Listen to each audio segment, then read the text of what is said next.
ഉമ്മാനെയും വാപ്പാനെയും സ്നേഹിക്കുന്ന മക്കൾ. പടച്ചോനെ, ഇന്ന് ആർക്കാ ഉമ്മാനെ ഉപ്പാനെ സ്നേഹമുള്ള? ഇന്ന് ഉമ്മായി ഉപ്പായ സ്നേഹമുള്ള എത്ര മക്കളുണ്ട്? മാതാപിതാക്കളെ ബഹുമാനിക്കുന്ന, സ്നേഹിക്കുന്ന. ഇന്ന് രോഗം പിടിച്ച് വീടിനകത്ത് കിടക്കുന്ന ഉമ്മാനോട് പറയും, കിളവി വല്ലതും തിന്നിട്ട് മിണ്ടാതെ ഇവിടെ കിടന്നോണം. ഉമ്മാനോടാ പറയണേ. ഉപ്പാനെ തല്ലുന്ന മക്കൾ, ഉമ്മാനെ തല്ലുന്ന മക്കൾ. ഉമ്മയാരെന്നറിയോ? ഉമ്മയാരെന്നറിയുവോ? ഉമ്മയുടെ കാൽച്ചുവട്ടിലാണ് സ്വർഗം കിടക്കുന്നത് എന്ന് നബി മുഹമ്മദ് മുസ്തഫ. ഉമ്മയുടെ കാൽച്ചുവട്ടിലാ മോനെ സ്വർഗം. പോയി നോക്ക്. എൻ്റെ ഉമ്മയുടെ കാൽച്ചുവട്ടിലാണ് സ്വർഗം കിടക്കുന്നത്. വാപ്പയുടെ സ്ഥാനം എന്തെന്നറിയോ? വാപ്പയ്ക്ക് സ്ഥാനമില്ല എന്നല്ല, വാപ്പ സ്വർഗത്തിന്റെ മധ്യ കവാടമാണെന്ന് നബി മുഹമ്മദ് മുസ്തഫ. വാപ്പയും ഉമ്മയും അവരെ വേദനിപ്പിച്ചാൽ, അവരുടെ മനസ്സ് വേദനിപ്പിച്ചാൽ, ഖസ്റത് ദുനിയ വൽ ആഖിറ, നിന്റെ ദുനിയാവും ആഖിറവും നഷ്ടപ്പെട്ടു പോകും. അല്ലാഹു കാക്കുമാറാകട്ടെ, അല്ലാഹു കാക്കുമാറാകട്ടെ. എൻ്റെ പ്രിയമുള്ള സഹോദരങ്ങളെ, നമ്മുടെ മാതാപിതാക്കൾ, അവരുടെ മനസ്സ് വേദനിപ്പിക്കരുത്. ഏതൊരു കാരണവശാലും എന്തൊക്കെ വിഷയം സംഭവിച്ചാലും എൻ്റെ പ്രിയപ്പെട്ട പെങ്ങളോട് പറയും, കല്യാണം കഴിഞ്ഞാൽ പെണ്ണുങ്ങൾക്കൊരാഗ്രഹം, ഭർത്താവിൻ്റെ ഉമ്മാന് ഇഷ്ടമല്ല. എന്തെങ്കിലുമൊക്കെ പറഞ്ഞ് വഴക്കുണ്ടാക്കും. എന്തെങ്കിലുമൊക്കെ പറഞ്ഞ് വഴക്കുണ്ടാക്കിയിട്ട് മകനെയും ഉമ്മാനെയും രണ്ട് തട്ടിലാക്കും. എന്തിനാ? അവളുടെ ഭർത്താവിനെ ഒറ്റയ്ക്ക് കിട്ടാൻ. എൻ്റെ പ്രിയപ്പെട്ട സഹോദരിമാരോട് പറയാ, നിന്റെ ഭർത്താവിന്റെ ഉമ്മാനെ നീ എപ്പോഴും ഉമ്മയായിട്ട് നിനക്ക് സ്വർഗം വേണമെങ്കിൽ നീ നിന്റെ ഭർത്താവിന്റെ ഉമ്മാനെ ഉമ്മയായിട്ട് കാണും. കാരണം എൻ്റെ പ്രിയമുള്ള സഹോദരന്മാരോട് ഞാൻ പറയുന്നു, നിന്റെ ഭർത്താവിന്റെ ഉമ്മായുമായിട്ട് നിന്റെ ഭർത്താവിനെ നീ അകറ്റിയ നീ വിധവയായി പോകുമെന്ന് നബി മുഹമ്മദ് മുസ്തഫ സല്ലല്ലാഹു അലൈഹി വസല്ലം. ഭർത്താവിനെയും ഉമ്മാനെയും തമ്മിലടിപ്പിച്ചിട്ട് ഒറ്റയ്ക്ക് പോയി സുഖിക്കാമെന്ന് നീ വിചാരിച്ച യോഗമില്ല പെങ്ങളെ. സ്വന്തം ഉമ്മായും ബാപ്പായും വേദനിപ്പിക്കുന്നവന്റെ ആയുസ് അല്ലാഹു കുറയ്ക്കുമെന്ന് നബി മുഹമ്മദ് മുസ്തഫ. അല്ലാഹുവിന്റെ പ്രവാചകനാ പറഞ്ഞത്. അല്ലാഹുവിന്റെ പ്രവാചകൻ സല്ലല്ലാഹു അലൈഹി വസല്ലമ തങ്ങൾ പറയുകയാണ്, മാതാപിതാക്കളുടെ മനസ്സ് വേദനിപ്പിക്കുന്നവന്റെ ആയുസ് അല്ലാഹു കുറച്ച് കളയുമെന്ന് പ്രവാചകൻ പഠിപ്പിക്കുമ്പോ, ഉമ്മാന്റെ മനസ്സ് വേദനിപ്പിക്കുന്ന മക്കളുണ്ട്. എന്റെ പ്രിയമുള്ളവരെ, കഴിഞ്ഞ മാസമുണ്ടല്ലോ, അല്ലാഹുവേ, ഞാൻ ഭക്ഷണം കഴിക്കാൻ ഒരു വീട്ടിലേക്ക് കടന്നു ചെന്നപ്പോ ഒരു ഉമ്മയെ കണ്ടോ. പടച്ചവനെ, ഉമ്മയും മക്കളും മത്സരമാണ്. ഉമ്മയും മക്കളും മത്സരമാണ്. എന്റെ ചെറുപ്പക്കാരന്റെ കയ്യിൽ പിടിച്ചിട്ട് പറഞ്ഞു, ഉസ്താദേ, എന്റെ ഉമ്മയ്ക്ക് വേണ്ടി ദുആ ചെയ്യണം. എന്റെ ഉമ്മയ്ക്ക് ക്യാൻസർ ആണ്. ഉമ്മയുടെ വയറിനകത്ത് മഴ എന്തോ വന്നിട്ട് കുടലിലോ എന്തോ ക്യാൻസറാ ഉമ്മയ്ക്ക് അറിയില്ല ഉസ്താദേ. ഉമ്മയ്ക്ക് വയറുവേദനയാണെന്നാ ഞങ്ങൾ പറയണത്. ഉമ്മയ്ക്ക് അത് അറിയാത്തത് കൊണ്ടാ ഉമ്മ ഇങ്ങനെ ചിരിച്ചും കളിച്ചും ഇരിക്കുന്നത്. ഞങ്ങൾ ആരും പറഞ്ഞിട്ടില്ല, ഞങ്ങൾ ആരെയും അറിയിച്ചിട്ടില്ല. അതുകൊണ്ട് ഉസ്താദ് ഞങ്ങളുടെ ഉമ്മയ്ക്ക് വേണ്ടി ദുആ ചെയ്യണേ. അല്ലാഹുവേ, ഞാൻ സന്തോഷിച്ചു. പടച്ചോനെ, ഇതുപോലെ രണ്ട് മക്കള്, ഉമ്മാനെ ഇത്രയും സ്നേഹിക്കുന്ന രണ്ട് മക്കള്. ഇറങ്ങാൻ സമയമായപ്പോ ആ ഉമ്മ എന്നോട് പറഞ്ഞു, മോനെ, ഉസ്താദിനെ ഒന്ന് വിളിക്ക്, എനിക്കൊന്ന് സംസാരിക്കണം. അല്ലാഹുവേ പടച്ചവനെ, ഞാൻ ഉമ്മയുടെ റൂമിനകത്തേക്ക് കയറി ചെന്നു. ഉമ്മ മക്കളോട് രണ്ടുപേരും പറഞ്ഞൊന്ന് വെളിയിൽ പോകാൻ. ഉമ്മയെന്ന് പറഞ്ഞ ആരെന്നറിയോ? പഠിച്ചോ. രണ്ട് മക്കളോടും വെളിയിൽ പോകാൻ പറഞ്ഞു. കതകൊന്ന് അടയ്ക്കുമോനെ. ഞാൻ ആ ഉമ്മാന്റെ ചാരത്ത് പോയിരുന്നു. ക്യാൻസർ രോഗമല്ലേ, ഉമ്മായിക്ക് അറിയില്ലല്ലോ. ഞാൻ അടുത്ത് പോയിരുന്നപ്പോ ആ ഉമ്മ എന്നോട് പറയാ, ഉസ്താദേ, എനിക്ക് വേണ്ടി ഒന്ന് ദുആ ചെയ്യണം. എൻ്റെ മക്കൾക്ക് ബാധ്യതയായി കിടക്കാൻ എനിക്ക് ആഗ്രഹമില്ല. എനിക്ക് ക്യാൻസർ ആണെന്ന് എൻ്റെ മക്കൾക്ക് അറിയുന്നതിന് മുമ്പേ എനിക്കറിയാം ഉസ്താദേ. എന്നോട് പറയാ, എനിക്ക് ക്യാൻസർ ആണെന്ന് എൻ്റെ മക്കൾക്ക് അറിയുന്നതിന് മുമ്പേ എനിക്കറിയാം. അവര് വിചാരിച്ചിരിക്കുന്നത് എനിക്കറിയില്ല എന്നാ. അതുകൊണ്ട് ആ മക്കള് സന്തോഷത്തോടെ നടക്കുന്നത്. എനിക്ക് ക്യാൻസർ ആണെന്ന് ഞാൻ അറിഞ്ഞു എന്ന് എൻ്റെ മക്കൾ അറിഞ്ഞ അവരുടെ കണ്ണ് നിറയുമല്ലോ. എൻ്റെ മക്കൾക്ക് വേണ്ടി ഉസ്താദ് ദുആ ചെയ്യണേ എന്ന് പറഞ്ഞപ്പോ, ഉമ്മ എന്ന് പറഞ്ഞാൽ അതാ. എൻ്റെ പ്രിയമുള്ള സഹോദരങ്ങളെ, ഞാൻ ചിന്തിക്കാറുണ്ട്, നമ്മുടെ ഉമ്മ ആരെന്നറിയോ? അടുത്തൊരു പെൺകുട്ടി പടച്ചവനെ 8 മാസം ഗർഭിണിയാണ്. 8 മാസം ഗർഭിണിയാണ്. ഹോസ്പിറ്റലിൽ കൊണ്ടുപോയപ്പോൾ ഡോക്ടർ പറഞ്ഞു, സീരിയസാ, ഈ കുഞ്ഞിനെ പ്രസവിച്ച ഉമ്മ മരിച്ചുപോകും. അല്ലാഹുവേ പടച്ചവനെ, ഉമ്മയുടെ വില എന്തെന്നറിയോ? ഹോസ്പിറ്റലിൽ കൊണ്ടുപോയി 8 മാസം ഗർഭിണിയായ പെണ്ണിനോട് ഡോക്ടർ പറയാ, ഈ കുഞ്ഞിനെ പ്രസവിക്കണ സമയത്ത് ഉമ്മ മരിച്ചു പോകാൻ സാധ്യതയുണ്ട്, വളരെ സീരിയസാ. ആ സമയത്ത് ആ പെണ്ണ് ചോദിച്ചെന്തെന്നറിയോ ഉസ്താദേ? ആ പെണ്ണ് ചോദിച്ചെന്ന് ഡോക്ടറോട് ചോദിക്കാ, എനിക്കെന്ത് വന്നാലും കുഴപ്പമില്ല, എൻ്റെ കുഞ്ഞിന് കുഴപ്പമൊന്നുമില്ലല്ലോ. നിങ്ങൾ ആലോചിക്കേ, പ്രസവിക്കുന്ന സമയത്ത് ആ പെണ്ണ് മരിക്കാൻ വരെ 99% സാധ്യതയുണ്ട്.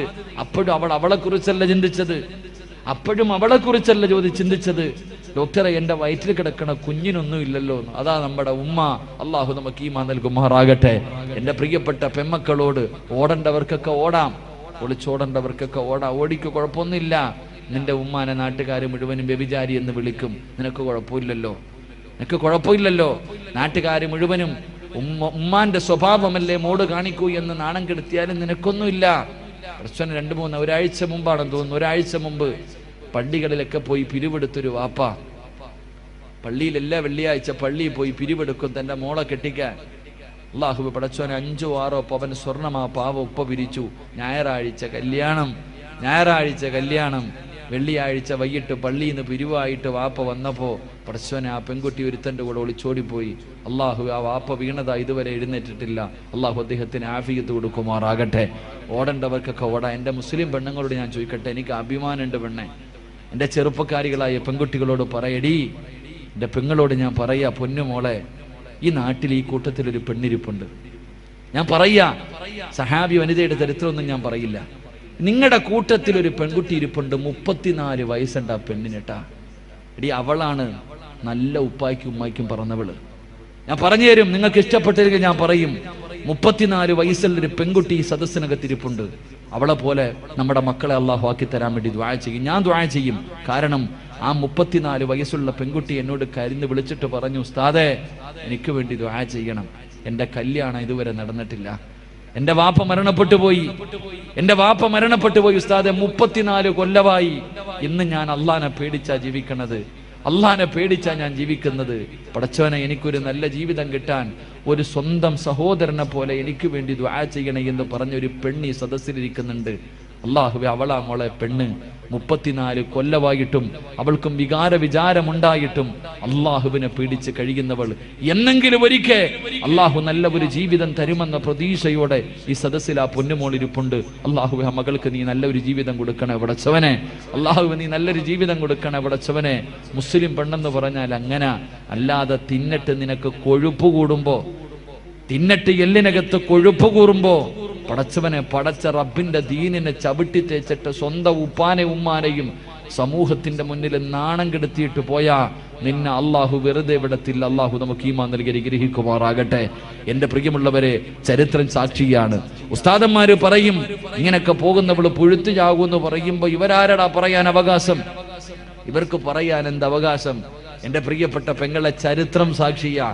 ഉമ്മയുടെ മനസ്സ് വേദനിപ്പിച്ചാൽ എന്റെ പ്രിയമുള്ള സഹോദരിമാരോട്, ലാഹുവേ, ഈ സദസ്സിലിരിക്കുന്ന ഏതെങ്കിലും ഒരു പെൺകുട്ടി, ലാഹുവേ, ഉപ്പയും ഉമ്മയുടെയും മനസ്സ് വേദനിപ്പിക്കുന്ന ഏതെങ്കിലും ഒരു പൊന്നുമോളോ മോനോ ഈ സദസ്സിലുണ്ടെങ്കിൽ ഈ ദുനിയാവിൽ വെച്ച് നിനക്ക് കിട്ടും പെണ്ണ്.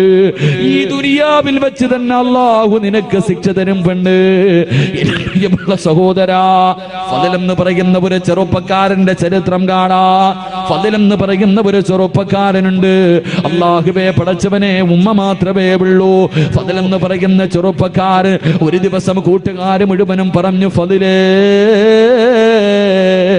ഞങ്ങളെല്ലാവരും മക്കയിൽ പോകുകയാ, ഞങ്ങളെല്ലാവരും കഅബ കാണാൻ പോവുകയാ. ഫദലേ, നീ കൂടെ ഞങ്ങളുടെ കൂടെ വരുന്നു. ഫദൽ എന്ന് പറയുന്ന ചെറുപ്പക്കാരൻ പറഞ്ഞു, ഞാൻ എൻ്റെ ഉമ്മയോട് ചോദിക്കട്ടെ. ഫദൽ എന്ന് പറയുന്ന ചെറുപ്പക്കാരൻ വീട്ടിൽ ചെന്നിട്ട് തന്റെ ഉമ്മയോട് ചോദിച്ചു, ഉമ്മ, അല്ലാഹുവിന്റെ കഅബ കാണണമെന്ന് വല്ലാത്ത ആഗ്രഹമോ, എന്റെ കൂട്ടുകാർ മുഴുവനും കഅബ കാണാൻ പോവുകയാണ്, ഞാനും കൂടെ പോകട്ടെ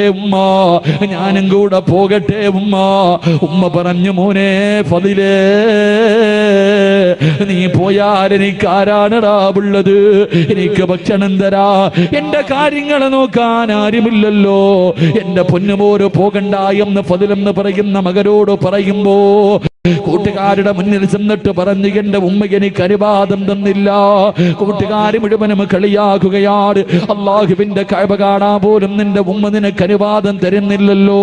കൂട്ടുകാർ മുഴുവനും കളിയാക്കിയിട്ട് അവിടെ നിന്ന് നടന്നു പോവുകയാണ്. ഫദ്ലെന്ന് പറയുന്ന ചെറുപ്പക്കാരൻ തന്റെ വീട്ടിലേക്ക് കടന്നു വന്നു. പിന്നെയും ഉമ്മയോട് ചോദിച്ചു, ഉമ്മ അള്ളാഹുവിന്റെ കഅബ കാണാ പോകട്ടെ? ഉമ്മ പറഞ്ഞു വേണ്ട മോര്, ഉമ്മ പറഞ്ഞു വേണ്ട മോര്. ഫദ്ലെന്ന് പറയുന്ന ചെറുപ്പക്കാരന് വല്ലാത്ത ദേഷ്യം തോന്നി. അവസാനം ഉമ്മയുടെ അനുവാദം ചോദിച്ചില്ല. കഅബയിലേക്കല്ലേ പോകുന്നത്, അള്ളാഹുവിന്റെ ഭവനത്തിലേക്കല്ലേ പോകുന്നത്. ഫദ്ലെന്ന് പറയുന്ന ചെറുപ്പക്കാരന് തന്റെ ഉമ്മയുടെ അനുവാദം ചോദിക്കാതെ വീട് വിട്ടിറങ്ങുകയാ. മക്കയിലേക്ക് കഅബ കാണാ പോവുകയാ, മക്കയിലേക്ക് കഅബ കാണാ പോവുകയാ. ഇങ്ങനെ പോകുമ്പോ മനസ്സിനകത്തൊരു സമാധാനമില്ല. കൂട്ടുകാരുടെ കൂടെ എത്താനും കഴിയുന്നില്ല. ഉമ്മയുടെ പൊരുത്തമില്ലാതാണ് ഇറങ്ങി വന്നത്. മനസമാധാനം കിട്ടാതെ വന്നപ്പോ അവിടെ നിന്ന് ചിന്തിച്ചു, അല്ലാ ഒന്ന് രണ്ടരക്കത്ത് നിസ്കരിക്കാമല്ലോ പടച്ചവര്, നിസ്കരിച്ചാ മനസമാധാനം കിട്ടുമല്ലോ. ഫദ്ലെന്ന് പറയുന്ന ചെറുപ്പക്കാരന് ഒളിവെടുത്തിട്ട് പള്ളിക്കകത്ത് കയറിയിട്ട് രണ്ടരക്കത്ത് നിസ്കരിക്കുകയോ. നിസ്കാരം കഴിഞ്ഞിട്ട് വെളിയിലേക്ക് ഇറങ്ങുമ്പോ നാട്ടുകാര് മുഴുവനും പള്ളിയിലേക്ക് ഓടി വരികയാണ്. കാരണം എന്തെന്നറിയുമോ? ആ നാട്ടിൽ വലിയ ഒരു മോഷണം നടന്നു. കള്ളനോടിയത് പള്ളിയുടെ ഭാഗത്തേക്കാട്. ഫദ്ലെന്ന് പറയുന്ന ചെറുപ്പക്കാരനാണ് കള്ളനെന്ന് കരുതിയിട്ട് നാട്ടുകാര് മുഴുവനും തല്ലുകയോ, കൈകാല് കെട്ടുകയാണ്. എന്നിട്ട് എന്തേ ചെയ്തതെന്നറിയുമോ? ഇവന് ഒരിക്കലും മോഷ്ടിക്കാൻ പാടില്ല, ഇനി ഒരിക്കലും ഇവന് മോഷ്ടിക്കാൻ പാടില്ല. രണ്ട് കൈയും വെട്ടിമുറിക്കുകയാ, രണ്ട് കാലും വെട്ടിമുറിക്കുകയാ, രണ്ട് കണ്ണും ചൂടുന്നെടുക്കുകയോ. ഇവന് ഒരിക്കലും ഇനി മോഷണം നടത്താൻ പാടില്ല. അവന്റെ കണ്ണ് ചൂടുന്നെടുത്തു, കൈകാലുകളെ വെട്ടിമുറിച്ചു. എന്നിട്ടൊരു കമ്പിന്റെ മുകളിൽ കെട്ടിയിട്ട് ഇങ്ങനെ കൊണ്ടുപോകുമ്പോ ജനങ്ങൾ വിളിച്ചു കള്ള. എല്ലാവരും കള്ള എന്ന് വിളിച്ച് കളിയാക്കുമ്പോ പറയുന്ന ചെറുപ്പക്കാർ, ഫദ്ലെന്ന് പറയുന്ന ചെറുപ്പക്കാർ അവിടെ നിന്ന് കരഞ്ഞുകൊണ്ട് വിളിച്ചു പറഞ്ഞു, എന്നെ കള്ള എന്ന് വിളിക്കല്ലേ, എന്നെ കള്ള എന്ന് വിളിക്കല്ലേ. ഞാൻ കള്ളരല്ല. എന്റെ ഉമ്മയുടെ മനസ്സ് വേദനിപ്പിച്ചത് അല്ലാഹു എനിക്ക് തന്ന ശിക്ഷയാ. എന്റെ ഉമ്മയുടെ മനസ്സ് വേദനിപ്പിച്ചതൊരു പടച്ചറപ്പ് എനിക്ക് തന്ന ശിക്ഷയാ. എന്റെ പെങ്ങള് അവസാനം കൊണ്ടുവന്ന് മരുഭൂമിയിൽ വലിച്ചെറിയുകയോ. അവിടെ നിന്ന് മരണത്തോട് മല്ലടിക്കുമ്പോ ഫദ്ലെന്ന് പറയുന്ന ചെറുപ്പക്കാരൻ ആ മരുഭൂമിയിൽ കിടന്ന് യാചിക്കുന്നു, ആരെങ്കിലും എന്റെ ഉമ്മയുടെ മുന്നിലൊന്ന് കൊണ്ടുപോകുവോ?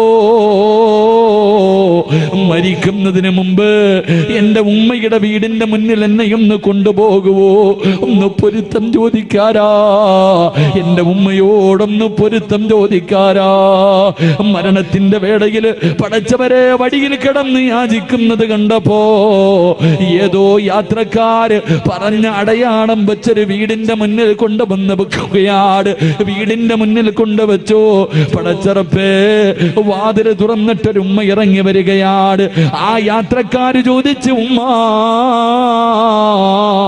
ഈ കിടക്കുന്ന ചെറുപ്പക്കാരനെ അറിയുമോ ഉമ്മ? ഈ ചെറുപ്പക്കാരനെ അറിയുമോ ഉമ്മ? ആ ഉമ്മ നോക്കുമ്പോ കൈയില്ലാതെ, കണ്ണില്ലാതെ, കാലില്ലാതെ രക്തത്തിൽ കുളിച്ച് കിടക്കുന്നവരെ ചെറുപ്പക്കാരൻ ആരാണെന്നറിയുന്നില്ല. ആ ഉമ്മ പറഞ്ഞു, മക്കളെ ഇതാരാണെന്ന് എനിക്കറിയില്ല എന്ന് പറയുമ്പോ തന്റെ പ്രിയപ്പെട്ട ഉമ്മയുടെ ശബ്ദം കേൾക്കുമ്പോ ഫദ്ല് വിളിക്കുന്നു, ഉമ്മ ഞാനാണുമ്മ. ഉമ്മയുടെ മനസ്സ് വേദനിപ്പിച്ചിട്ട് മക്കയിലേക്ക് പോയ ഫളിലാ ഉമ്മോ, എനിക്കല്ലാഹു ഈ ദുനിയാവിൽ വെച്ച് തന്നെ ശിക്ഷ തന്നു എന്ന് പറയുമ്പോ എന്റെ പ്രിയപ്പെട്ട പെങ്ങള്, ഉമ്മയുടെ മനസ്സ് വേദനിപ്പിച്ചിട്ട് ഒളിച്ചോടിയവളല്ല, കണ്ടവന്റെ കൂടെ പോയവളല്ല, സിനിമയ്ക്ക് പോയവളല്ല, കറങ്ങാൻ പോയവളല്ല, കളിക്കാൻ പോയവളല്ല, അല്ലാഹുവിന്റെ വിശുദ്ധമായ കഅബ കാണാൻ പോയ ഒരു മകന് അല്ലാഹു ദുനിയാവിൽ വെച്ച് തന്നെ ഇങ്ങനെ ഒരു ശിക്ഷ കൊടുത്തു എന്ന് പ്രവാചകം പഠിപ്പിക്കുമ്പോ ഇനി പറപെങ്ങള് രക്ഷപ്പെടുവോ മോള്, രക്ഷപ്പെടുവോ മോള്? വാപ്പയുടെയും ഉമ്മയുടെയും കണ്ണ് നിറയിപ്പിക്കുന്ന ചെറുപ്പക്കാരാ, എന്റെ പ്രിയപ്പെട്ട പെങ്ങള്, വല്ലാഹി സത്യം രക്ഷപ്പെടൂല മോള്, വല്ലാഹി സത്യം ഒരു കാലത്തും രക്ഷപ്പെടൂല.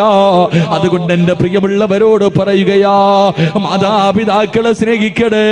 ഉമ്മയുടെ കാൽച്ചുവട്ടിലാ സ്വർഗം കിടക്കുന്നത്, ഉമ്മയുടെ കാൽച്ചുവട്ടിലാ സ്വർഗം കിടക്കുന്നത്. അല്ലാഹുവേ, എന്റെ പ്രിയപ്പെട്ടവരെ, നമ്മുടെ മാതാപിതാക്കള് സ്വന്തം ഉമ്മാനെ ചീത്ത വിളിക്കുന്നവരുണ്ട്, ഉമ്മാനെ ചീത്ത വിളിക്കുന്നവരുണ്ട്, തല്ലുന്നവരുണ്ട്, ഉമ്മാനെ വഴക്ക് പറയുന്ന മക്കളുണ്ട്. എന്റെ പ്രിയപ്പെട്ട ചെറുപ്പക്കാരാ, അങ്ങനെ കഴിയുന്നടാ. ഇന്ന് ലക്ഷങ്ങൾ മുടക്കിയിട്ട്, ഇന്ന് ലക്ഷങ്ങൾ ചെലവഴിച്ചിട്ട് നിന്നെ ഒരു മനോഹരമായ വീട് കെട്ടി, നീ ഒരു മനോഹരമായ വീട് കെട്ടി, ആ വീടിനകത്ത് സുഖമില്ല, രോഗം പിടിച്ച് കിടക്കുന്ന നിന്റെ ഉമ്മയൊന്ന് കാർക്കിച്ചു തുപ്പിയാൽ, രോഗം പിടിച്ച് ബോധമില്ലാതെ കിടക്കുന്ന ഉമ്മ നിന്റെ വീടിന്റെ ബെഡ്റൂമിനകത്തൊന്ന് മൂത്രമൊഴിച്ചാൽ, അല്ലാഹുവേ, മാന വഴക്ക് പറയുന്ന മക്കളുണ്ടല്ലോ, മാന ചീത്ത വിളിക്കുന്ന മക്കളുണ്ടല്ലോ. എടാ, നിന്റെ വീടിന്റെ ബെഡ്റൂമിനകത്ത് നിന്റെ ഉമ്മയൊന്ന് തുപ്പിയപ്പോ നിനക്ക് സഹിച്ചില്ലല്ലോ, നിന്റെ ഉമ്മയൊന്ന് ബെഡിൽ മൂത്രമൊഴിച്ചപ്പോ അറിഞ്ഞുകൊണ്ടല്ലോ, അറിയാതെ അല്ലേ പോരെ? ആ പാവങ്ങൾ അങ്ങനെ ഒന്ന് വിസർജനം നടത്തിയപ്പോ നിന്റെ ഉമ്മാനെ വഴക്ക് പറയുന്ന ചെറുപ്പക്കാരാ, നീ എവിടെ കിടന്നാടാ മൂത്രമൊഴിച്ചതെന്നറിയോ? നീ എവിടെ കിടന്നാണ് മൂത്രമൊഴിച്ചതെന്നറിയോ? ഉമ്മാന്റെ നെഞ്ചത്ത് കിടന്ന് നീ എത്ര പ്രാവശ്യം മൂത്രമൊഴിച്ചടാ? നിന്റെ ഉമ്മ ബെഡിലല്ലേ കഴുകിയാ പോകുമല്ലോ, നീ ഉമ്മയുടെ ശരീരത്ത് കിടന്ന് വിസർജനം നടത്തിയില്ലേ? നീ നിന്റെ ഉമ്മ നിന്റെ വീട്ടിലെന്ന് തുപ്പിയപ്പോ നിനക്ക് വല്ലാത്ത ദേഷ്യം വന്നു. എത്ര പ്രാവശ്യം നിന്റെ ഉമ്മയുടെ മുഖത്തുകൂടെ നീ ഛർദിച്ചടാ? ഉമ്മ വഴക്ക് പറഞ്ഞില്ലല്ലോ, സ്നേഹത്തോടെ കെട്ടിപ്പിടിച്ചതല്ലാതെ നിന്റെ ഉമ്മ ഇന്ന് വരെ നിന്നോടൊന്ന് ദേഷ്യപ്പെട്ടിട്ടുണ്ടോ? ഒരു വഴക്ക് പറഞ്ഞിട്ടുണ്ടോ? ആ പാവപ്പെട്ട ഉമ്മയുടെ ഇന്നത്തെ അവസ്ഥ എന്തേ ചെറുപ്പക്കാരാ? മോനെ, എങ്ങനെ കഴിയുന്ന ചെറുപ്പക്കാരാ? എത്ര വേദന സഹിച്ചിട്ടുണ്ടാകും മോര്? 9.5 മാസക്കാലം ആ ഉമ്മയല്ലേടാ വയറ്റത്ത് ചുമന്നുകൊണ്ട് നടന്നത്. ഒന്ന് ഭക്ഷണം കഴിക്കാൻ കഴിയില്ലല്ലോ, ഒന്ന് നടക്കാൻ കഴിയില്ലല്ലോ, ഒന്ന് കിടക്കാൻ കഴിയില്ലല്ലോ. പടച്ചിറപ്പേ, 9.5 മാസക്കാലം നിന്നെ വയറ്റിൽ ചുമന്നുകൊണ്ട് നടന്നു. മരണവേദനയുടെ വേദനയിൽ നിന്ന് പ്രസവിച്ചു. നിന്നെ പാല് തന്നിട്ട് നിന്നെ ഇത്രയും കൊല്ലം പോറ്റി വളർത്തിയില്ലേടാ? നിനക്കെങ്ങനെയാ നിന്റെ ഉമ്മയുടെ മനസ്സ് വേദനിപ്പിക്കാൻ കഴിയുന്നത്? വാപ്പയെ വേദനിപ്പിക്കാൻ കഴിയുന്നത്? കുത്തുവാക്ക് പറയാൻ കഴിയുന്നത്? എന്റെ പ്രിയമുള്ള ചെറുപ്പക്കാരാ, ഉമ്മയെ സ്നേഹിക്കുമോരെ, വാപ്പയെ സ്നേഹിക്കുമോരെ, അവര് മരിക്കുന്ന കാലം വരെ നോക്കിയാ പോര്. അവരുടെ പൊരുത്തമില്ലെങ്കിൽ നിനക്ക് രക്ഷപ്പെടാൻ കഴിയില്ല ചെറുപ്പക്കാരാ. അല്ലാഹുവേ, ഉമ്മക്ക് അല്ലാഹുവേ, പടച്ചവനെ, ഞങ്ങളുടെ ജീവിച്ചിരിക്കുന്ന മാതാപിതാക്കൾക്ക് നീ ആഫിയത്തും ദീർഘായുസ്സും നൽകണേ അല്ലാ. അല്ലാഹുവേ, പടച്ചവരെ, രോഗം പിടിച്ചിട്ട് വേദന സഹിക്കാൻ കഴിയാതെ വീടിനകത്ത് കിടന്ന് കരയുന്നത് കാണേണ്ട അവസ്ഥ തരല്ലേ അല്ലാ. അല്ലാഹുവേ, മരണപ്പെട്ടു പോയി ഞങ്ങളുടെ വാപ്പയുടെയും ഉമ്മയുടെയും ഖബർ നീ സ്വർഗ്ഗ പൂങ്കാവനമാക്കണേ അല്ലാ. അവരുടെ ഖബർ വിശാലമാക്കണേ റബ്ബേ. അല്ലാഹുവേ, സ്വർഗ്ഗത്തിന്റെ കവാടം അവരുടെ ഖബറിനകത്ത് തുറന്നു കൊടുക്കണേ അല്ലാ. അല്ലാഹുവേ, ഞങ്ങളെയും കാത്ത് സ്വർഗത്തിന്റെ കവാടത്തിന്റെ മുന്നിൽ ഞങ്ങളുടെ മാതാപിതാക്കളെ കാത്തു നിൽക്കണേ അല്ലോ. അവരെ സ്വർഗത്തിൽ കൊണ്ടുപോകുന്ന മക്കളായി ഞങ്ങളെ നീ സ്വീകരിക്കണേ റബ്ബേ. ഈ സദസ് അതിനൊരു സബബാക്കണേ അല്ലാ. സംഘാടകരെ ബക്കറ്റുമായിട്ട് നിങ്ങളുടെ മുന്നിലേക്ക് വരികയാ. മനസ്സറിഞ്ഞിട്ടൊരു സദക്ക നിങ്ങൾക്ക് വേണ്ടിയല്ല, നിങ്ങൾക്ക് വേണ്ടിയല്ല, നിങ്ങൾക്ക് ജന്മം നൽകിയ നിങ്ങളുടെ വാപ്പയ്ക്കും ഉമ്മയ്ക്കും വേണ്ടി. അള്ളാഹുവെ 10-25 പെൺകുട്ടികളുടെ കല്യാണം നടത്തുന്ന സംഘാടകരാ, നിങ്ങളുടെ മുന്നിലേക്ക് വരുമ്പോ നിന്റെ ഉമ്മാനെ നിനക്ക് ഓർമ്മ വരണം, നിന്റെ ഉപ്പാനെ നിനക്ക് ഓർമ്മ വരണം. മരിച്ച് കബറിൽ കിടക്കുന്ന ആ പാവങ്ങളുടെ കബറിനകത്ത് ഇന്ന് സ്വർഗത്തിന്റെ കവാടം തുറക്കണമെന്ന ഒരു നിയത്തോടെ ഒരു ജാരിയായ സദക്ക. ബിസ്മില്ല, എല്ലാവരും കൈകൊണ്ടെടുത്തോ. ബിസ്മില്ല. സ്വല്ലല്ലാഹു അലാ മുഹമ്മദ് സ്വല്ലല്ലാഹു അലൈഹി വസല്ലം. സ്വല്ലല്ലാഹു അലാ മുഹമ്മദ് സ്വല്ലല്ലാഹു അലൈഹി വസല്ലം. അല്ലാഹുമ്മ സ്വല്ലി അലാ മുഹമ്മദ് യാ റബ്ബി സല്ലി അലൈഹി വസല്ലം. അല്ലാഹുവേ, ആരെല്ലാം സദഖ കൊടുക്കുന്നു അല്ലാഹുവേ മാതാപിതാക്കളുടെ പൊരുത്തം നൽകി അനുഗ്രഹിക്കണേ പടച്ചവനെ. ജീവിച്ചിരിക്കുന്നവർക്ക് ആഫിയത്തും ദീർഘായുസ്സും നൽകണേ റഹ്മാനെ. മരണപ്പെട്ടവരുടെ കബറിടം നീ വിശാലമാക്കണേ അല്ലാ. കബറിനകത്ത് കിടന്നിട്ട് ഞങ്ങളുടെ വാപ്പയും ഉമ്മയും ഞങ്ങൾക്ക് വേണ്ടി ദുആ ചെയ്യണേ പടച്ചവനെ. ഈ സദഖ അതിനൊരു സബബാക്കണേ അല്ലാ. അല്ലാഹു കബൂലാക്കുമാറാകട്ടെ. ഞാൻ നിർത്തുകയാ.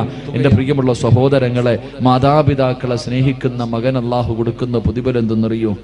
വാപ്പയെയും ഉമ്മയെയും സ്നേഹിക്കുന്ന മക്കൾക്ക് അല്ലാഹു കൊടുക്കുന്ന പ്രതിഫലം മഹാനായ നബി മുഹമ്മദ് മുസ്തഫ സല്ലല്ലാഹു അലൈഹി വസല്ലമ തങ്ങൾ അല്ലാഹുവിന്റെ പ്രവാചകന് സ്വർഗത്തിലൂടെ കടന്നു പോകുമ്പോൾ, അല്ലാഹുവിന്റെ പ്രവാചകൻ സല്ലല്ലാഹു അലൈഹി വസല്ലമ തങ്ങൾ സ്വർഗത്തിലൂടെ കടന്നു പോകുമ്പോൾ ഒരു സ്വഹാബി സ്വർഗത്തിന്റെ മധ്യഭാഗത്തൊരു കൊട്ടാരത്തിനകത്തിരുന്ന് ഖുർആൻ ഓതുകയാണ്. കൊട്ടാരത്തിന്റെ മധ്യഭാഗത്ത് ഉയരമുള്ള ഒരു സ്ഥലത്തിരുന്നിട്ടൊരു സഹാബി ഇങ്ങനെ ഖുർആൻ ഓതുന്നു. എല്ലാവരും ആ ഖുർആൻ ഓതുന്നത് ഇങ്ങനെ കേട്ടുകൊണ്ടിരിക്കുക. അള്ളാഹുവിന്റെ പ്രവാചകൻ സല്ലല്ലാഹു അലൈഹി വസല്ലമ തങ്ങൾ ചോദിച്ചു, ആരാ ഈ സ്വർഗത്തിലിരുന്ന് ഖുർആൻ ഓതുന്ന ഈ ചെറുപ്പക്കാരൻ ആരാ? അവിടെ നിന്ന് പറഞ്ഞു കൊടുത്തു മഹാനായി നബി സല്ലല്ലാഹു അലൈഹി വസല്ലമ തങ്ങൾ. ആയിഷാ ബീവി റളിയല്ലാഹു തആല അൻഹയുടെ ചരിത്രം പറഞ്ഞു കൊടുക്കുമ്പോൾ ആയിഷാ ബീവി റളിയല്ലാഹു തആല അൻഹ ചോദിച്ചു, ആരാ നബിയേ സ്വർഗത്തിലിരുന്ന് ഖുർആൻ ഓതുന്ന ചെറുപ്പക്കാരൻ ആടാ? അവിടെ നിന്ന് പറഞ്ഞു, ഹാരിസ് ഇബ്നു നുഅ്മാൻ റളിയല്ലാഹു തആല അൻഹു. ഹാരിസ് ഇബ്നു നുഅ്മാൻ എന്ന് പറയുന്ന ചെറുപ്പക്കാരനാ. ഈ പ്രതിഫലം കിട്ടാനുള്ള കാരണം തന്റെ ഉമ്മയെ സ്നേഹിച്ചതിനുള്ള പ്രതിഫലമാണെന്ന് നബി മുഹമ്മദ് മുസ്തഫ സല്ലല്ലാഹു. സ്വർഗത്തിലിരുന്ന് ഖുർആൻ ഓതാൻ പറ്റുന്ന സ്വർഗത്തിലെ ഉയർന്ന പദവി അല്ലാഹു നൽകും. അല്ലാഹു നൽകി അനുഗ്രഹിക്കുമാറാകട്ടെ. അതുകൊണ്ട് എൻ്റെ പ്രിയപ്പെട്ട സഹോദരങ്ങളോട് സഹോദരിമാരോട് നമ്മുടെ ഉമ്മാനെയും ഉപ്പാനെയും ഒരു കാലത്തും അവരുടെ മനസ്സ് വേദനിപ്പിക്കരുത്. അവരുടെ കണ്ണ് നിറയുന്ന ഒന്നും ചെയ്യാൻ പാടില്ല. അവർ നമ്മളെ എന്തൊക്കെ ചെയ്താലും എത്ര തല്ലിയാലും. ചില ചെറുപ്പക്കാർ ചോദിക്കും, ഉമ്മയുടെ സ്വഭാവം വളരെ മോശമാ ഉസ്താദെ, എന്ത് ചെയ്യാനാ? എന്ത് ചെയ്താലും നമ്മുടെ ഉമ്മ തന്നെയാ. ഉമ്മയ്ക്ക് പകരം വെക്കാൻ ഒന്നും കഴിയില്ല. അള്ളാഹു നമ്മുടെ ഉമ്മയ്ക്ക് ദീർഘായുസ് നൽകി അനുഗ്രഹിക്കുമാറാകട്ടെ. നമ്മുടെ ഉമ്മയ്ക്ക് എല്ലാവർക്കും ഉമ്മയോട് വല്ലാത്ത സ്നേഹമാ. എൻ്റെ പ്രിയപ്പെട്ട സഹോദരിമാരോട്, എൻ്റെ പ്രിയപ്പെട്ട സഹോദരങ്ങളോട്, എൻ്റെ പ്രിയപ്പെട്ട കൊച്ചുമക്കളോട്, എൻ്റെ പ്രിയപ്പെട്ട ഉമ്മമാരോട് പറയുക, നിങ്ങളുടെ മക്കൾ വഴിപിടയ്ക്കാനുള്ള കാരണം നിങ്ങൾ തന്നെയാണ്. നിങ്ങളുടെ അടുത്ത് ഞാൻ വയലിന് വന്നപ്പോൾ ഒരു കുട്ടിയെ വളർത്താനുള്ള വഴികൾ മുഴുവനും ഞാൻ പറഞ്ഞു തന്നു. അവിടെ നിന്ന് 10 മണിക്ക് വയൽ അവസാനിപ്പിക്കേണ്ടി വന്നു. എങ്ങനെ ആദ്യം ദുആ ചെയ്യണം, നല്ല പെണ്ണിന്റെ വയറ്റിലെ നല്ല മക്കൾ പിറക്കൂ. വിവാഹത്തിന് മുമ്പുള്ള കുറേ കാര്യങ്ങൾ പറഞ്ഞു. പ്രസവം വരെ ഞാൻ പറഞ്ഞിട്ടാണ് നിർത്തിയത്. പക്ഷെ ഒരു കാര്യം പറയാനുള്ള സമയം അവിടെ കിട്ടിയില്ല. എൻ്റെ പ്രിയമുള്ള സഹോദരങ്ങളെ, ഈ അടുത്തുള്ള കാര്യങ്ങൾ നിങ്ങൾ ചിന്തിച്ചു നോക്ക്. 9ാം ക്ലാസ്സിൽ പഠിക്കുന്ന ഒരു പെൺകുട്ടി, 9ാം ക്ലാസ്സിൽ പഠിക്കുന്ന ഒരു പെൺകുട്ടി ബാത്റൂമിനകത്ത് രാവിലെ സ്കൂളിൽ പോകുന്നതിന് മുമ്പ് ബാത്റൂമിനകത്ത് കയറിയിട്ട് വാതിൽ തുറക്കണില്ല. കുറേ സമയമായി വാതിൽ തുറക്കണില്ല. ഉമ്മ സംശയം തോന്നിയിട്ട് ചെന്ന് നോക്കുമ്പോൾ പടച്ചവനെ സെൽഫി എടുക്കുക. ബാത്റൂമിനകത്ത് നിന്നിട്ട് നല്ല ശബ്ദം കേൾക്കുന്നു. വാതിൽ ഉമ്മ ചവിട്ടി തുറന്നു. തെള്ളി തുറന്നകത്തേക്ക് കയറിയപ്പോൾ 9ാം ക്ലാസ്സിൽ പഠിക്കുന്ന മകള് ശരീരത്തിൽ ഒരു നൂൽ ബന്ധം പോലും ഇല്ലാതെ സെൽഫി എടുത്തുകൊണ്ടിരിക്കുക. സ്വന്തം ചിത്രം, സ്വന്തം ഫോട്ടോ ഇങ്ങനെ മൊബൈലിൽ പകർത്തുന്നു. ഉമ്മ തന്റെ പൊന്നുമോളെ ഒരുപാട് തല്ലി. അവസാനം ഉമ്മയ്ക്ക് സങ്കടം വന്നു. മകളോട് ചോദിച്ചു, ആർക്ക് വേണ്ടിയാ മോളെ നീ ഈ ഫോട്ടോ എടുത്തത്? ആ സമയത്ത് 9ാം ക്ലാസ്സിൽ പഠിക്കുന്ന മകള് പറഞ്ഞു കൊടുത്തൊരു മറുപടിയുണ്ട്. എൻ്റെ ക്ലാസ്സിൽ 33 കുട്ടികൾ പഠിക്കുന്നുണ്ട്. ആ 33 പെൺകുട്ടികളിൽ 26 പേരും അവരുടെ നഗ്നചിത്രം എടുത്തുകൊണ്ടുവന്ന് കൂട്ടുകാരെ മുഴുവനും കാണിച്ചു. ഇന്ന് കൊണ്ടുപോകേണ്ടത് ഞാനാ, എൻ്റെ കൂട്ടുകാരെ കാണിക്കാൻ വേണ്ടിയാണ് ഞാൻ ഇതെടുത്തത് എന്ന് ആ പൊന്നുമോള് പറയുമ്പോൾ എൻ്റെ പ്രിയമുള്ളവരെ, ഇന്നത്തെ മക്കളുടെ അവസ്ഥ എവിടെ എത്തി നിൽക്കുന്നു? കാസർഗോഡ് ജില്ലയിൽ 31 വയസ്സുള്ള ഒരു സഹോദരി പെട്ടെന്ന് ഗർഭിണിയായി. ഭർത്താവ് ഗൾഫിൽ പോയിട്ട് 1.5 കൊല്ലമായി. എങ്ങനെയാണ് ഗർഭിണിയായതെന്നറിയില്ല. ഭർത്താവ് ഗൾഫിൽ പോയി ആകെ വിഷയമായി. അവസാനം ആ പെണ്ണ് അള്ളാഹുവിന്റെ ഖുർആൻ എടുത്ത് സത്യം ചെയ്തിട്ട് പറഞ്ഞു, എൻ്റെ ഭർത്താവല്ലാതെ എൻ്റെ ശരീരത്തിൽ ആരും തൊട്ടിട്ടില്ല, എൻ്റെ ഭർത്താവല്ലാതെ ഒരാളും എൻ്റെ ശരീരത്ത് തൊട്ടിട്ടില്ല, പിന്നെ എങ്ങനെ ഗർഭിണിയായി? കിടന്നുറങ്ങുമ്പോൾ നല്ലതുപോലെ സൂക്ഷിക്കാനാ നിനക്കിത് പറയണേ.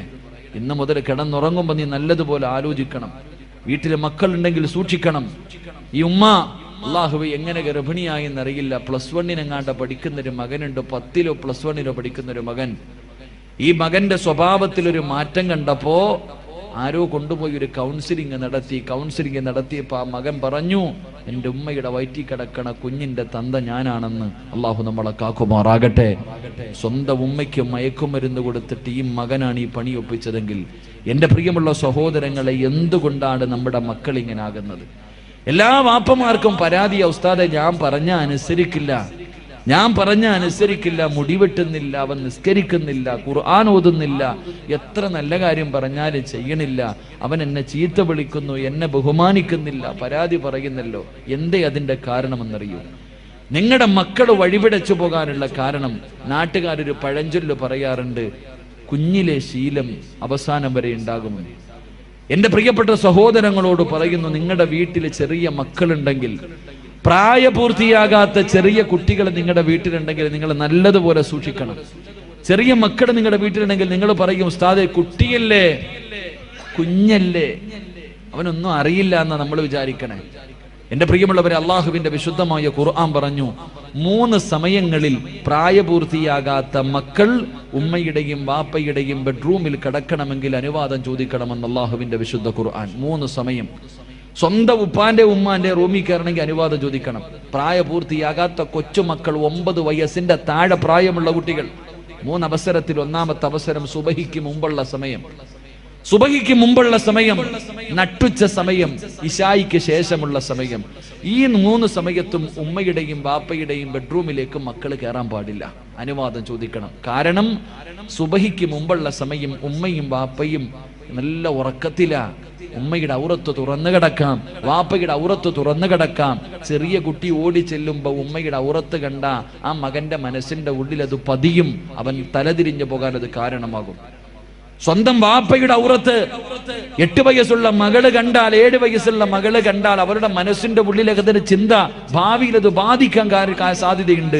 അതുകൊണ്ട് അള്ളാഹുവിന്റെ ഖുർആൻ പറഞ്ഞു, സ്വന്തം വാപ്പയുടെയും ഉമ്മയുടെയും ഔറത്ത് പോലും മക്കള് കാണാൻ പാടില്ല എന്ന് ഖുർആൻ പഠിപ്പിക്കുമ്പോൾ നിങ്ങൾ എന്തേ ചെയ്യണത്?